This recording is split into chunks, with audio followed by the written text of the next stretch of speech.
Hola, muy buenas noches. Bienvenidos a otro programa de Zapatoca en Derecho, todos los viernes en este horario por su canal 3. Como es costumbre, nos acompaña el doctor Didier Augusto Rodríguez, que para hoy nos orientará sobre un tema muy interesante y el cual le tengo muchas preguntas. Buenas noches, doctor Didier. Buenas noches y un saludo lleno de afecto a toda la comunidad de Zapatoca.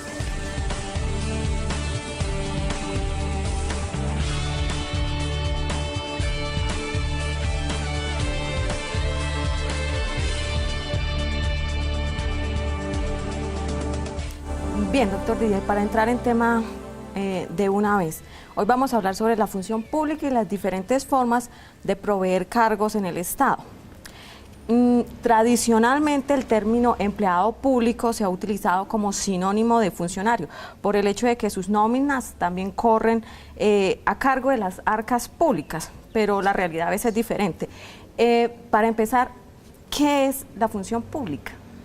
Bueno, básicamente el legislador ha establecido, y en la misma Constitución así se establece, que cada una de las actividades que ejercen los funcionarios públicos, los empleados públicos, los servidores públicos, entiéndase por esto los ministros, los superintendentes, los secretarios de despacho, cada una de estas personas que tienen la condición de empleados públicos, dentro de la ley tienen establecidas unas funciones, tienen establecidas unas actividades, unas tareas por desarrollar, unos procedimientos por adelantar.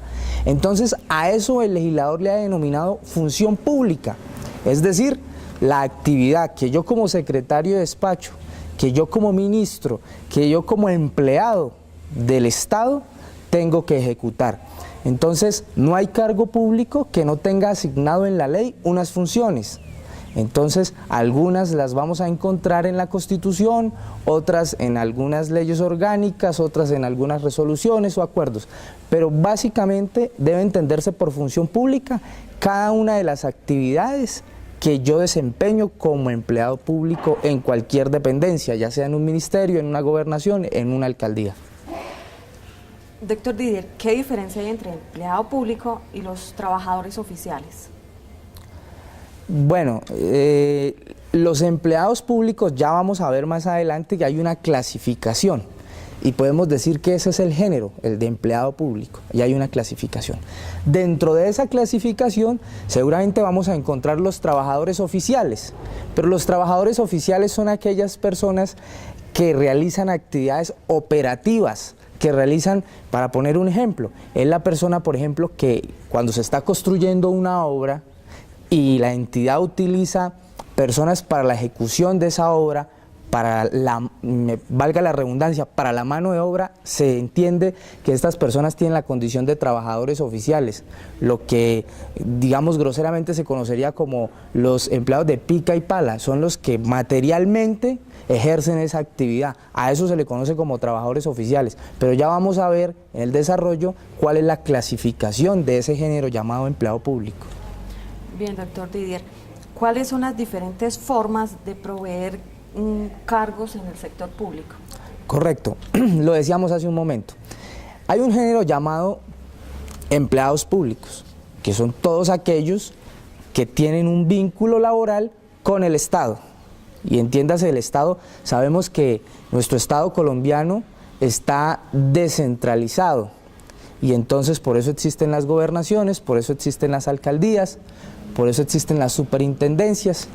Entonces, dentro de esa grande clasificación que establece la Constitución, encontramos lo siguiente. En primera medida, aquellos empleados que son de carrera administrativa.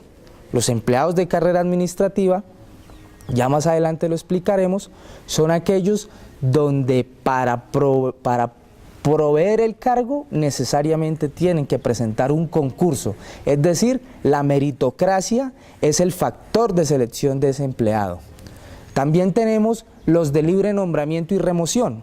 Esos de libre nombramiento y remoción son los secretarios de despacho, son los ministros. Por ejemplo, el presidente de la República, cuando nombra su gabinete y nombra a sus ministros, el presidente lo hace a su sana crítica, bajo la confianza que él tiene sobre determinada persona, y dice, como son cargos de dirección y confianza, pues naturalmente que tienen que obedecer a una cercanía y, repito, a una confianza estrecha entre quien lo nombra y quien va a ejercer la actividad. Entonces, para poner ejemplos, los ministros son de libre nombramiento y remoción. En el caso de los municipios, los secretarios de despacho, secretario de Desarrollo Social, de Gobierno, de Planeación, Tesorería, son empleados de libre nombramiento y remoción. No requieren presentar ningún concurso para proveer el cargo, simplemente el alcalde, el gobernador o el presidente los nombra o los remueve en el momento en que quiera. Y esa es una diferencia que hay muy marcada con los empleados de carrera administrativa, porque estos no se pueden remover por la sola voluntad del gobernador, del presidente, del director o del alcalde. Hay un procedimiento especial para hacerlo. Ahora bien, de igual forma, junto con los empleados de carrera administrativa y los de libre nombramiento y remoción, también encontramos los empleados en provisionalidad. Estos empleados en provisionalidad son aquellos que están ocupando un cargo de carrera administrativa, un cargo que requiere un concurso para poder ganarse, digamos, ese puesto. Pero mientras se hace el concurso por parte de la Comisión Nacional del Servicio Civil, existe la necesidad, se requiere a alguien que atienda, se requiere a alguien que preste la función, que preste el servicio. Entonces se nombra en provisionalidad a una persona que cumpla el perfil y con permiso de la Comisión Nacional del Servicio Civil, y esa persona ejerce la actividad hasta tanto se realice el concurso y alguien se gane la plaza.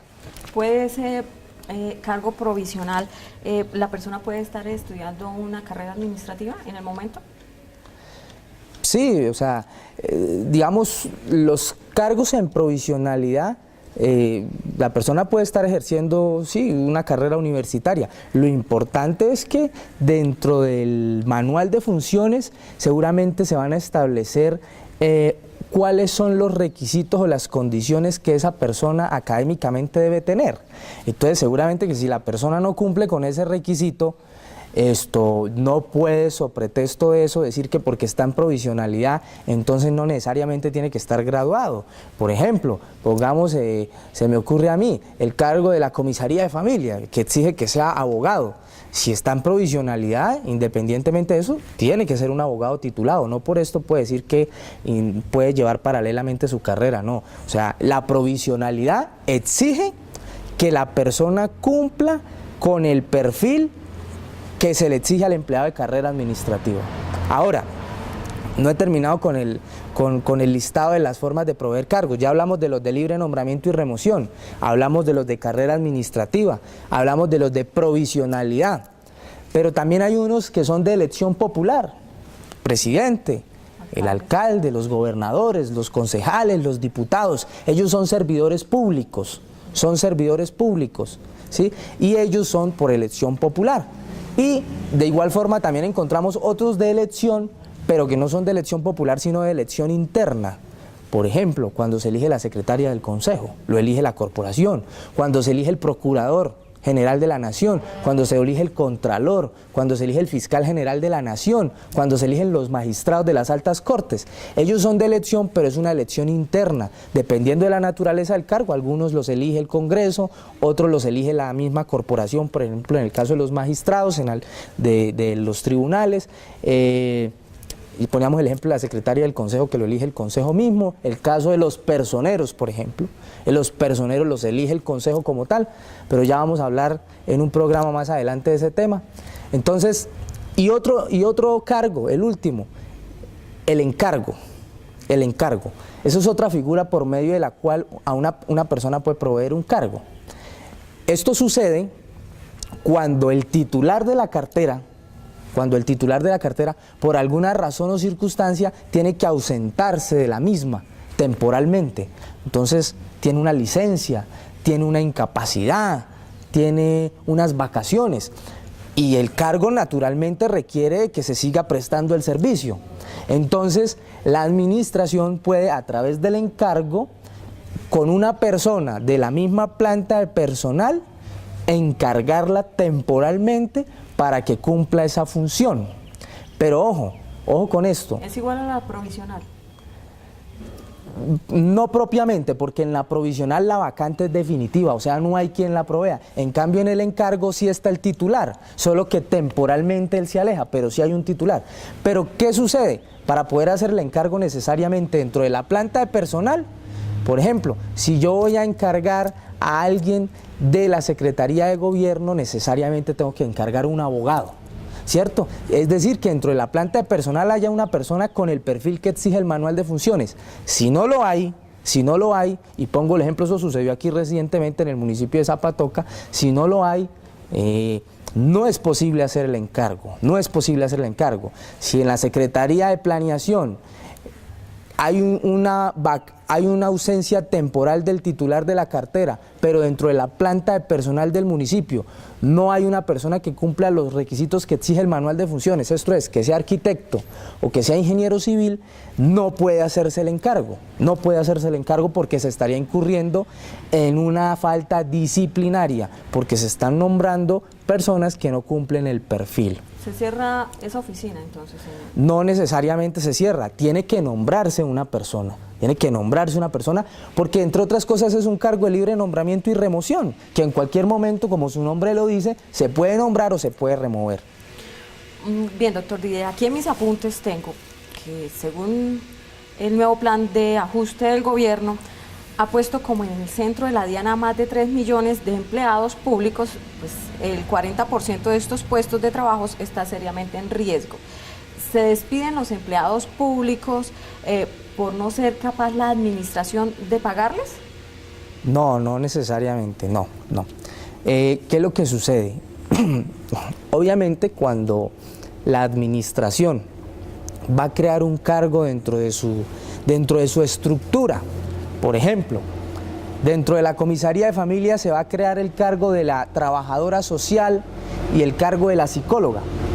Bueno, cuando la administración va a proceder a hacer esa situación, necesariamente tiene que hacer un estudio financiero que le permita tener la tranquilidad de que presupuestalmente tiene los recursos para nombrarlo, porque no puede irresponsablemente hacerse el nombramiento si presupuestalmente no se tienen los recursos para cancelarle, ¿cierto? Entonces, necesariamente cuando se va a hacer... Ahora, por ejemplo, y aprovecho para hacer una distinción, una cosa es crear una dependencia dentro de una entidad y otra cosa es crear un cargo adscrito a esa dependencia. ¿Me explico? Y sigo con el ejemplo de las comisarías. Si en el municipio de Zapatoca, en su momento, cuando se creó la comisaría de familia, necesariamente por ser una dependencia que modificaba la estructura de la entidad, tenía que hacerse a través del Consejo Municipal, que de acuerdo a la Constitución es el ente encargado de avalar la creación o modificación de esa estructura, ¿cierto? Pero si lo que yo voy es a crear un cargo adscrito a esa dependencia, entonces el ejemplo, la trabajadora social adscrita a la dependencia de la comisaría de familia, ya no necesito hacerlo a través de acuerdo municipal, sino que el gobernador o el alcalde puede hacerlo directamente a través de un decreto. Pero tanto en el caso del cargo adscrito a la dependencia o en el cargo de la creación de la dependencia, en ambos casos requiere de un estudio financiero, y ese estudio financiero es el que va a permitir evitar que a los empleados no se les cancele, no se les pague. Ahora, podrán haber otros factores diferentes, pero básicamente para poder crear un cargo debe hacerse ese estudio presupuestal. Bien, doctor Didier, hablemos de los empleados en carrera administrativa. ¿Estos empleados pueden ser despedidos? Bueno, es un tema bastante polémico, y es importante que lo abordemos bajo el siguiente entendido. Los cargos de carrera administrativa son la regla general en el Estado colombiano. Es decir, para proveer un cargo, la regla general es que sea de carrera administrativa. ¿Qué significa esto? Que la persona que quiere acceder a ese cargo tiene que concursar, presentar un concurso adelantado por la Comisión Nacional del Servicio Civil, entre muchos colombianos que tengan el deseo de aspirar a ese cargo, y de acuerdo a la calificación que obtengan, se les adjudica o no ese cargo, y a ellos se les cataloga como empleados de carrera administrativa. ¿Qué implica esto? Que yo sea un empleado de carrera administrativa, que tengo estabilidad laboral. Y estabilidad laboral significa que no me pueden despedir por la sola voluntad del gobernador, del presidente, del director del departamento administrativo, del superintendente o del alcalde, ¿sí? Deben haber unas razones que vamos a estudiarlas. Pero básicamente hay que entender que el empleado de carrera administrativa es ese, el que ha adquirido una propiedad en su cargo, porque presentó un concurso y no puede ser despedido por la sola voluntad, óigase bien, por la sola voluntad del jefe o del nominador. Pero eso no significa que sean inamovibles, porque esa otra concepción equivocada que se tiene, que los empleados de carrera no se pueden despedir. No, señor. Ahí en la ley se establecen algunos eventos, toquemos por ejemplo algunos. Cuando se le hace una evaluación a ese empleado y el resultado es deficiente, es decir, las actividades y las competencias que usted está desarrollando no dan los resultados que se quieren. Entonces, en base a esa evaluación, es una justificación clara y legal para despedir a un empleado de carrera administrativa, con el procedimiento que la ley señale. 2, cuando hay un abandono del cargo, el empleado de carrera no se presenta.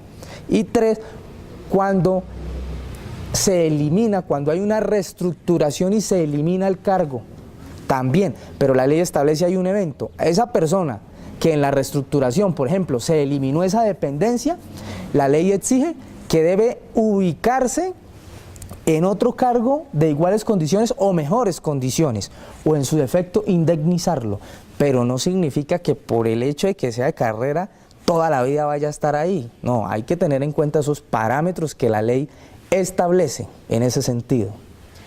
Doctor Didier, ¿la edad promedio tiene algo que ver con la carrera administrativa? Sí, claro. La ley establece, hay un parámetro en el que se establece la edad de retiro forzoso. La edad de retiro forzoso, que es a la edad de los 65 años. La ley establece ese parámetro. ¿Y para empezarlo, no tiene edad? No, básicamente, pues que cumpla con los parámetros que la ley exige para el caso. Su perfil profesional, que acredite su idoneidad, que acredite su experiencia, para tal. Doctor Didier, tomando una actitud como un poco negativa acerca de los despidos, el tema de los empleados en provisionalidad, ¿ellos se pueden despedir? Bueno, este es otro tema también interesantísimo, igual que los empleados de carrera, porque hay unos, digamos, hay unas creencias frente a estos temas equivocadas. Y ya mencionaba una, que los empleados de carrera no pueden ser despedidos, y ya quedó claro que sí, y hay que seguir un procedimiento. Ahora el tema de los empleados de provisionalidad, ahí también hay que hacer otra aclaración. Se cree por algunos empleados en provisionalidad que no pueden ser despedidos. Naturalmente que sí, pueden ser despedidos. A diferencia de los empleados en carrera administrativa, los empleados en provisionalidad no tienen esa estabilidad laboral. Eso tiene que quedar absolutamente claro, y en eso la Corte Constitucional ha sido totalmente clara y radical en señalar que la estabilidad laboral que otorga a los empleados de carrera administrativa no se transfiere a los empleados en provisionalidad, porque se suele confundir que por el hecho de estar en provisionalidad en un cargo de carrera administrativa, y eso ya lo explicamos, pero volvemos a hacer énfasis en el tema, el empleado en provisionalidad es cuando hay un cargo que por su naturaleza es de carrera, es decir, la persona tiene que concursar para ganarse el puesto, pero como no se ha adelantado el concurso, pero existe la necesidad, entonces la entidad debe provisionalmente nombrar a alguien y le solicita permiso a la Comisión Nacional del Servicio Civil, que la da por 6 meses renovable. Entonces, cuando esa persona está en provisionalidad, en un cargo de carrera, no por este hecho, significa que tiene la estabilidad laboral. Y frente a este tema vamos a hacer una precisión. Hay un choque de trenes entre el Consejo de Estado y la Corte Constitucional, que son, digamos, en materia administrativa el Consejo de Estado es la última instancia y de manera general la Corte Constitucional. Son dos entes superiores de la jurisdicción del derecho colombiano. Y en este tema, fíjense ustedes que las grandes cortes también no se ponen de acuerdo.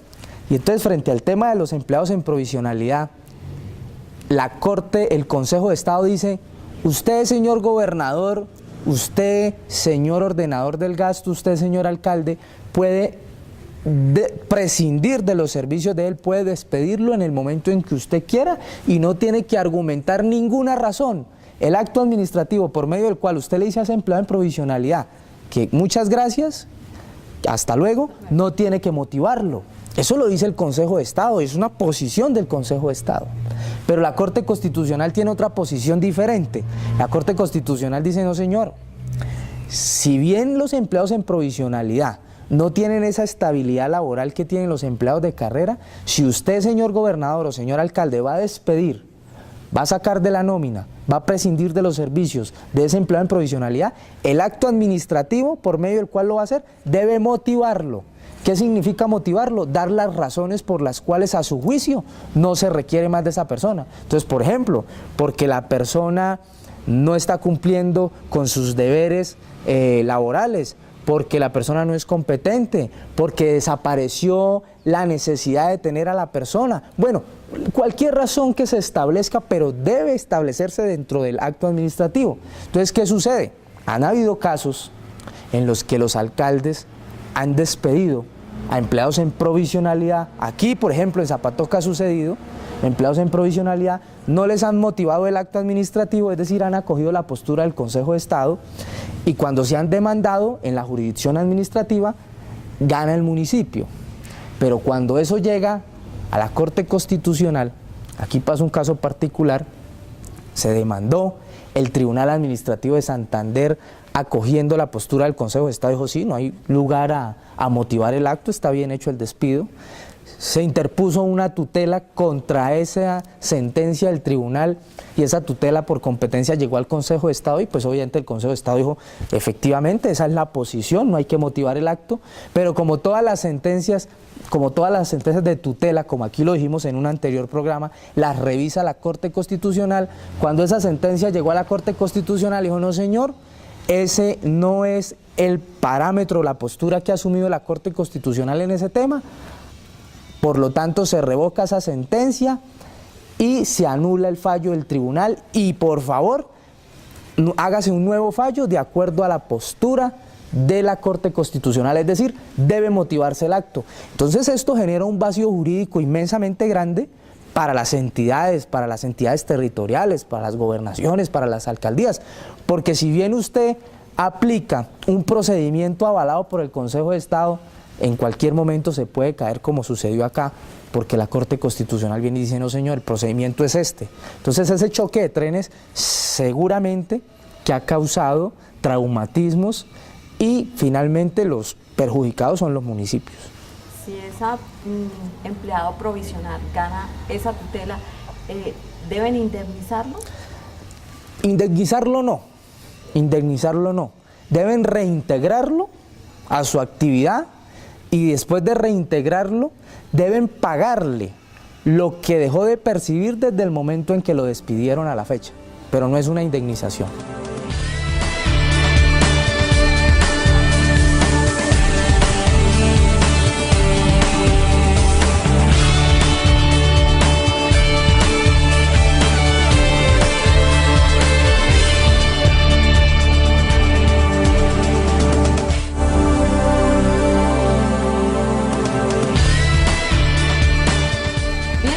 Espacio Zapatoca pregunta a todos nuestros televidentes que no tienen acceso a internet, no tienen un correo electrónico, pueden acercarse a las oficinas de UPASA y dejar todas sus opiniones, todas sus preguntas y todos sus comentarios. Y en esos comentarios y en algunas sugerencias y preguntas, doctor Didier, un televidente me escribe y me pregunta lo siguiente: ¿qué sucede cuando se vincula de manera equivocada a una persona para proveer un cargo de la administración? Bueno, eso sucede con frecuencia, en todas partes, pero es por la misma necesidad de la entidad, y me explico. Cuando, por ejemplo, en un cargo que su actividad es constante, continua, necesaria, siempre se requiere, y esta persona se vincula a través de un contrato de prestación de servicios, donde no se le pagan prestaciones sociales, ni primas, ni cesantías, ni vacaciones. Y esta persona permanece allí se perpetúa en el tiempo, varios años. Ahí se configura una relación laboral entre la entidad y ese contratista. Y seguramente que si ese contratista demanda y logra demostrar que existió los 3 elementos del contrato de trabajo, una actividad personal, una remuneración y una subordinación, pues podrá solicitar la declaración a través de una acción de nulidad y restablecimiento del derecho de que se declare que existió un contrato laboral en atención al principio de la realidad sobre las formas. Entonces, ¿la realidad cuál era? Que mi actividad correspondía por lo constante y por la continuidad en el tiempo a un cargo de vinculación directa con la entidad, donde se me reconocieran mis prestaciones. Pero en la forma me hicieron fue un contrato de prestación de servicios, donde se evadió los derechos laborales que yo tenía. Entonces, la consecuencia pues seguramente es que el municipio presupuestalmente más adelante se va a ver obligado a cancelar esas prestaciones sociales.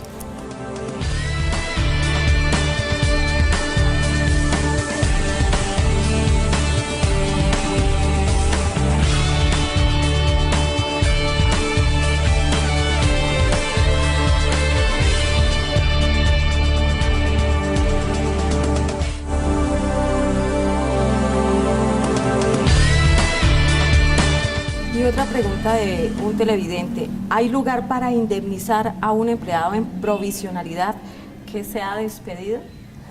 Bueno, ya lo habíamos dicho hace un momento, no es una indemnización, ojo con eso, no es una indemnización. Al empleado en provisionalidad que se despida sin motivarle el acto, lo que hay que hacer son 2 cosas. Primero, reintegrarlo al mismo cargo que venía desempeñando, y si este no existe, reubicarlo en otro de iguales o mejores condiciones. Y segundo, cancelarle los salarios dejados de percibir desde el momento en que fue desvinculado hasta la fecha real en que se reintegre. Pero no debe traducirse ese pago como una indemnización, no debe traducirse. Ahora, lo que sucede es que, y no puede confundirse, y a los que sí se indemniza es, por ejemplo, a los empleados de carrera cuando se suprime el cargo y cuando no hay lugar o no hay en dónde reubicarlos. A ellos sí hay que indemnizarlos como tal. Gracias, doctor Didier, por orientarnos. Para muchas personas nos interesaba mucho este tema, pero no teníamos esos conocimientos básicos y teníamos muchas preguntas y ya nos dio solución. Lo espero dentro de 8 días para socializar otro temita. Muchas gracias a usted y buenas noches para la comunidad de Zapatoca. A todos ustedes, gracias por escribirnos a nuestro correo electrónico zapatocaenderecho@telezapatoca.com, por dejarnos todas sus sugerencias y todas sus preguntas. Nos vemos en 8 días.